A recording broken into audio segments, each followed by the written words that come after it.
Hello everyone. Today we are going to discuss about modern history of India part 3। ये part 3 है। जिन्होंने part first और part second नहीं देखे हैं वो ऊपर देखिए, सजेस्टेड में लिखा आता होगा भी। तो पार्ट 1 लिखा आएगा, फिर पार्ट सेकंड लिखा आएगा, तो आप वहाँ पे जाके देख सकते हैं, है ना। तो हम इस वीडियो को स्टार्ट करते हैं। स्टार्ट करने से पहले जो लोग मुझे पहली बार देख रहे हैं, चैनल को सब्सक्राइब कर देना है और वीडियो पसंद आए तो लाइक कर देना है। और आप बता दीजिएगा कमेंट में कि वीडियो कैसा लगा। आई होप आपको अच्छा लगेगा। क्योंकि इसमें कंटेंट बहुत ही रिच है गाइस, आपको वीडियो देखने के बाद ही पता चलेगा। तो टाइम ना वेस्ट करते हुए स्टार्ट करते हैं गाइस। हमने 20 क्वेश्चंस कर चुके थे, पार्ट जो हुए थे आगे के, ये पार्ट 3 है। तो इसमें हम 21st क्वेश्चन हैं, स्थायी बंदोबस्त का जनक किसे कहा जाता है? Who known as the father of permanent settlement? Options हैं हेस्टिंग्स, कॉर्नवालिस, वेलेजली, अल्मीडा। हम गाइस इसमें ना लॉर्ड लगाएंगे ना कुछ लगाएंगे। क्यों लगाएंगे? भाई ये मर चुके हैं ना, तो इन्होंने कुछ अच्छा काम किए हैं, ठीक है। तो हम इनको कुछ नहीं, लॉर्ड वॉर्ड कुछ नहीं लगाएंगे। चलिए, तो इसका आंसर हो जाएगा लॉर्ड कॉर्नवालिस। कॉर्नवालिस और कॉर्नवालिस के बारे में एक चीज़ और बता देते हैं। कॉर्नवालिस को सिविल सर्विसेज का फादर कहा जाता है, सिविल सर्विसेज का जनक कहा जाता है कॉर्नवालिस। क्यों? इसके समय पे ही इंडियन सिविल सर्विस जो है स्टार्ट हुई थी। गाइस आपको याद रखना है, ये क्वेश्चन का आंसर तो हो जाएगा कॉर्नवालिस, ठीक है। एक ये हो गया एक पॉइंट। दूसरा पॉइंट हो जाएगा फादर ऑफ सिविल सर्विसेज। कौन? कॉर्नवालिस। जो बंदा अभी एसएससी और रेलवे क्रैक करने वाला है ना, वो इन चीज़ों को नोट डाउन कर रहा होगा। क्यों कर रहा होगा? क्योंकि ये क्वेश्चन के आंसर के साथ ही हम बहुत सी चीज़ें डिस्कस कर रहे हैं जो आपके एग्ज़ाम के लिए इम्पोर्टेंट है। तो गाइस प्लीज़ नोट डाउन करते रहिए, ये आप ही के लिए फ़ायदेमंद रहेगा। चलिए, ये जो ऑप्शन नंबर डी है ना, अल्मीडा की बात करें तो हम फिर से बता देते हैं, पार्ट 1 में हम बता ही चुके हैं। अल्मीडा जो ईस्ट इंडिया कंपनी की तरफ से भारत आने वाला पहला बंदा था। अल्मीडा कहाँ गया था? ये कहाँ गया था? जहांगीर के दरबार में, ठीक है। गाइस ये गलत आंसर है। आपने मान गए, हमने बोले नहीं। ये अल्मीडा दूसरा अल्मीडा है। ये जो अल्मीडा है ये पोर्चुगीज़ के समय पे आया था। गाइस आपको याद आता होगा, पोर्चुगीज़ के समय आया था। ये था पहला बंदा, फ्रांसिस्को डा अल्मीडा। पोर्चुगीज़ के समय में, मतलब कि पुर्तगालियों का पहला गवर्नर था, ना कि ब्रिटिशर्स का, ठीक है। आई होप ये तो अब तो आपको याद हो ही गया होगा, है ना। तो हम ब्रिटिशर्स की तरफ कौन सा था? ये तो पुर्तगाली उनकी तरफ से था। ब्रिटिशर्स की तरफ से था। कौन था? ये अपना हॉकिंस का कुकर, मतलब कि कैप्टन विलियम हॉकिंस का कुकर लेके आया था। कहाँ पे आया था? जहांगीर के दरबार ने। जहांगीर ने हॉकिंस को इंग्लिश खान की उपाधि दी थी। गाइस बहुत ही इंपॉर्टेंट क्वेश्चन है, बहुत ही इंपॉर्टेंट बातें हैं जो मैं आपको बता रहा हूँ। देखिए एक ही क्वेश्चन में हमने कितनी बातें डिस्कस कर लिए हैं। चलिए अगला क्वेश्चन है, सहायक संधि की शुरुआत किसने की? Who started subsidiary alliance? Options हैं क्लाइव, वेलेस्ली, हेस्टिंग्स, कॉर्नवालिस। इस क्वेश्चन का आंसर हो जाएगा वेलेस्ली। गाइस आपने पढ़े होंगे 11 मतलब 9 10 11 वगैरह में कि एक ही रहता है वेलेस्ली की सहायक संधि। मेरे को तो पहले से ये याद था, ये नाम ही था वेलेस्ली की सहायक संधि। एक ये वर्ड ही था जो याद था, तो उससे ये क्वेश्चन का आंसर भी याद हो गया है, वेलेस्ली की सहायक संधि, ठीक है। वेलेस्ली की बात करते हैं। ये जो कॉर्नवालिस था ना, कॉर्नवालिस के बाद बनने वाला सेकंड गवर्नर जनरल था। कॉर्नवालिस के बाद बनना था कौन सा? यही बना था सेकंड गवर्नर जनरल वेलेस्ली, ठीक है। तो उसके पहले कॉर्नवालिस था। कॉर्नवालिस ने क्या किया था हमने डिस्कस कर लिए हैं। वेलेस्ली की बात करें तो सब्सिडरी अलायंस, सहायक संधि स्टार्ट किया था किसने? वेलेस्ली ने, ठीक है। चलिए रॉबर्ट क्लाइव की बात करें। रॉबर्ट क्लाइव की बात हम अगले वीडियो में या पिछले वीडियो में कर चुके हैं, ठीक है। कॉर्नवालिस की बात कर ले हैं और हेस्टिंग्स की भी बात कर चुके हैं। चलिए अगला क्वेश्चन है, श्रीरंगपट्टनम की संधि किस किस के बीच हुई थी? The treaty of Srirangapatna was done between, किसके बीच में? ऑप्शंस हैं टीपू सुल्तान या कॉर्नवालिस, टीपू सुल्तान और Wellesley, Wadiyar and Wellesley none of the above. इस क्वेश्चन का आंसर हो जाएगा टीपू सुल्तान और कॉर्नवालिस के बीच में। गाइस टीपू सुल्तान और कॉर्नवालिस के बीच में ट्रीटी ऑफ श्रीरंगापट्टनम की संधि हुई थी। कैसा हुआ था कि इसमें आंग्ल मैसूर वॉर हुई थी, आंग्ल मैसूर युद्ध हुआ था। ठीक है, उसमें क्या हुआ था, टीपू सुल्तान हार गए थे। किससे? कॉर्नवालिस, ईस्ट इंडिया कंपनी से। ठीक है, तो भाई आप तो वो तो रहेंगे संधि बंदी करने वाले इंसान हैं, तो करवा लिए टीपू सुल्तान से संधि। टीपू सुल्तान से श्रीरंगापट्टनम की संधि करवा लिए थे ईस्ट इंडिया कंपनी वालों ने। ठीक है, तो एक तरफ बैठे थे अपने टीपू सुल्तान साहब और एक तरफ कॉर्नवालिस बैठा था। ठीक है, और भी बहुत सारी चीज़ें, बहुत ही सारी शर्तें थी। गाइस एक शर्त ये थी, आपको हैरानी होगी कि इन्होंने टीपू सुल्तान के छोटे छोटे बच्चों को भी अपने किले में नज़रबंद करके रख लिया था, ताकि टीपू सुल्तान कोई विद्रोह ना करें, ताकि ईस्ट इंडिया कंपनी के खिलाफ कोई भी चाल या ऐसी कोई विद्रोह की तैयारी ना कर सके। गाइस ऐसा किए हैं इन लोगों ने। ठीक है, और ये जो ऑप्शन नंबर सी है, वादियार और वेलेजली। वादियार की बात करें तो जो टीपू सुल्तान हैं, टीपू सुल्तान के पिता का क्या नाम था?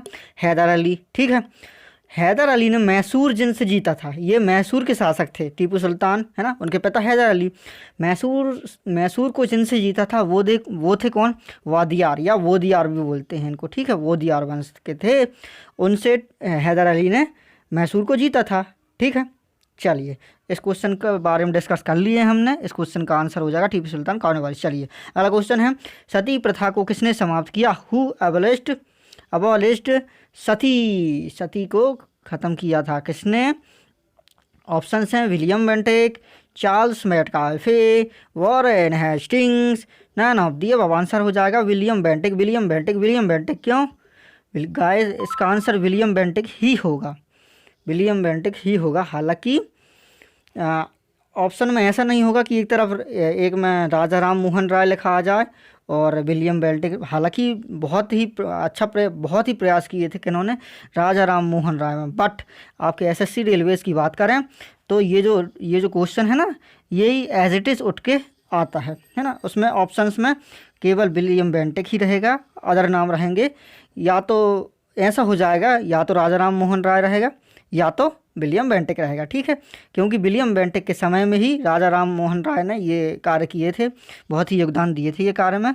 मगर जो एबलिश किया था, तो अब शासक तो वही था उस समय, गवर्नर जनरल। ठीक है, तो विलियम बेंटिक की ही बात करेंगे। इसका आंसर आ जाएगा विलियम बेंटिक। अगला क्वेश्चन है, राजा राम मोहन रॉय को राजा की उपाधि किसने दी?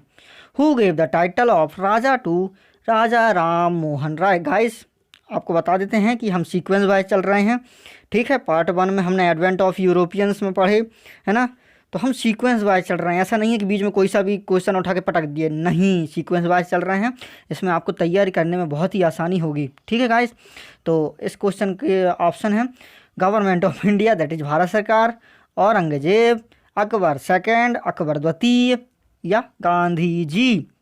चलिए इसका आंसर क्या होगा गाइस? याद रखना है, मुंह ज़बान याद रखना है, कोई नींद में भी उठा के बोल दे, इसका आंसर क्या होगा? अकबर सेकेंड कौन था गाइस? इनको बोलेंगे हम लेटर मुगल या पोस्ट मुगल।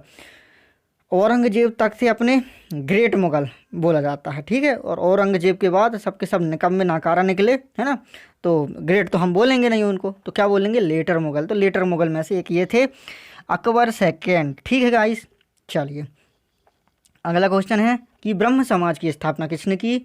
हु एस्टैब्लिश्ड ब्रह्म समाज? ऑप्शंस हैं राजा राम मोहन राय, Dayanand Saraswati, Gandhi ji, none of the above.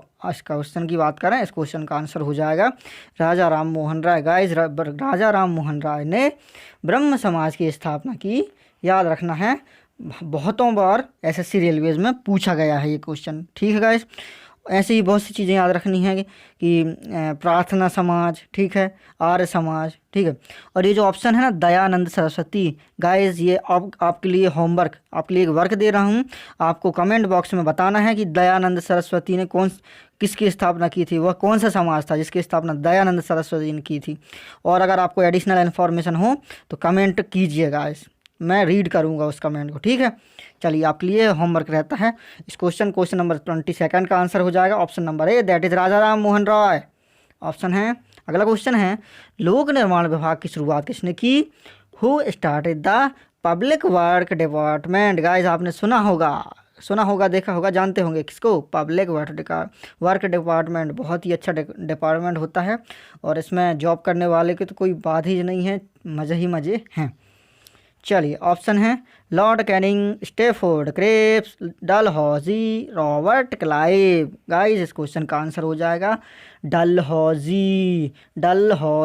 Dalhousie के समय में लोक निर्माण विभाग की स्थापना हुई थी। तो ऐसा ही क्वेश्चन पूछा जाएगा कि लोक निर्माण विभाग की शुरुआत किसने की? That is public work department की शुरुआत किसने की? डलहौजी। याद रखना है, याद ही रखना है, ठीक है। अगला क्वेश्चन है, भारत में रेलवे की शुरुआत किस गवर्नर जनरल के समय हुई? गवर्नर जनरल ऑफ इंडिया था, ठीक है। During which governor general time period Indian railway formed या स्टार्टेड?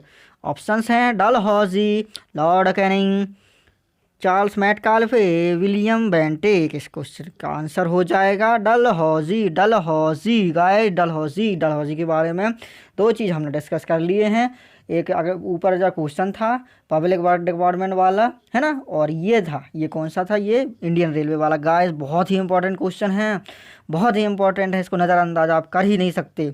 और हम जो क्वेश्चन डिस्कस कर रहे हैं ना, अभी जो डलहौजी के बारे में डिस्कस कर लिए, एक क्वेश्चन और रहेगा, ठीक है। ये जो क्वेश्चन है ना गाइस, इनसे बाहर आप देख लीजिएगा, एसएससी रेलवेज, इनसे बाहर डलहौजी के बारे में बात कर रहा हूँ, कोई सा क्वेश्चन नहीं आएगा, ठीक है। चलिए तो इसका आंसर हो जाएगा डलहौजी। अच्छा, ये जो ऑप्शन नंबर सी है चार्ल्स मेटकाल्फे, आपको याद आता होगा। चलिए मैं बता देता हूँ चार्ल्स मेटकाल्फे क्या है। इनको भारतीय मीडिया, जो भारत की जो प्रेस है ना, आज तक, न्यूज़ 24, हाँ, इंडियन प्रेस का मुक्तिदाता कहा जाता है इनको, the liberator of Indian press, ठीक है। चलिए बहुत ही इंपॉर्टेंट है ये मेटकाल्फे वाला, हमने हालांकि पिछले वीडियो में डिस्कस कर चुके हैं, ठीक है। तो अगला क्वेश्चन है, भारत में रेलवे की शुरुआत किस चार्टर एक्ट से हुई? ये भी बहुत ही इंपॉर्टेंट क्वेश्चन है guys. From which charter act the Indian railways started? Options हैं 1853, 1773, 1813, 1833। इस क्वेश्चन की बात करें, इसका आंसर हो जाएगा 1853। गाइस 1853 में इंडियन रेलवेज की शुरुआत हुई। किसने किया?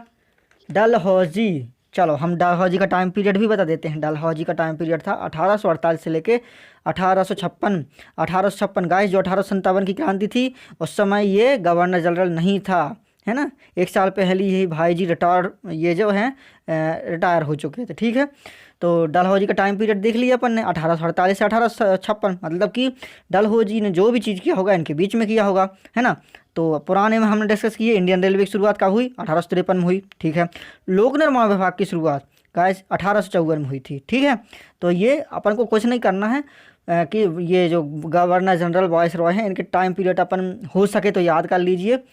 कभी कभी ऐसा भी पूछा जाएगा कि पब्लिक वर्क डिपार्टमेंट की शुरुआत कब हुई थी, सन पूछ लेगा, तो क्या करेंगे? तो ये बहुत ही हमको हेल्प मिलती है कि अगर ये याद है तो बहुत ही अच्छी बात रहती है कि इनके टाइम पीरियड अगर हमको याद है कि इनके गवर्नर जनरल और वाइस रॉय वगैरह के, ठीक है। अगला क्वेश्चन है, किस गवर्नर जनरल ने विधवा पुनर्विवाह अधिनियम लाया? Who drafted widow remarriage act? Options हैं Dalhousie, William Pitts, William Bentinck, Hawkins. इस क्वेश्चन का आंसर हो जाएगा वही डलहौजी। देखिए हम डलहौजी के बारे में ये डिस्कस कर ली हैं, इतनी बातें, इनसे बाहर आपके एग्जाम में नहीं पूछा जाएगा, ठीक है। चलिए और भी बातें हम डिस्कस करेंगे, ऐसा नहीं है कि यहीं तक रुक गए हैं डलहौजी की, और भी बातें डिस्कस करेंगे। इस क्वेश्चन का आंसर हो जाएगा डलहौजी विडोर इमेजिक एक्ट। तो इससे आपको एक चीज़ याद आती होगी, किनका नाम है, एक महान व्यक्ति का नाम याद आता होगा, कौन का? ईश्वर चंद्र विद्यासागर। ईश्वर चंद्र विद्यासागर। जैसे वहाँ पे राजा राम मोहन राय ने सती प्रथा को अंत करने के लिए कितना बहुत ही अच्छे प्रयास किए थे ना, वैसे ही यहाँ पर ऐसा कार्य इन्होंने किया था guys, Ishwar Chandra Vidyasagar. I hope आपको वीडियो पसंद आया होगा और बहुत ही नॉलेज, बहुत ही आपको जानकारियाँ मिली होंगी, है ना। और जिन्हें सब पता है तो खैर उनका तो रिवीजन होगा। तो हम वीडियो को एंड करने वाले हैं। एंड करने से पहले बस वही है कि आपका काम, वीडियो पसंद आया होगा आई होप, तो लाइक कर दीजिएगा, सब्सक्राइब कर दीजिएगा, दोस्तों के साथ शेयर कर दीजिएगा और कमेंट में बता दीजिएगा कि आपको वीडियो कैसा लगा। और हाँ, वो जो मैंने क्वेश्चन दिया था आपको, तो उसका आंसर आपको कमेंट में बताना है, याद रखना है जी। कमेंट में आपको आंसर बताना है उसका, है ना। ठीक है, चलिए तो गुड बाय, मिलते हैं अगले वीडियो में। ऐसे ही धांसू कंटेंट आपके सामने आते जाएंगे।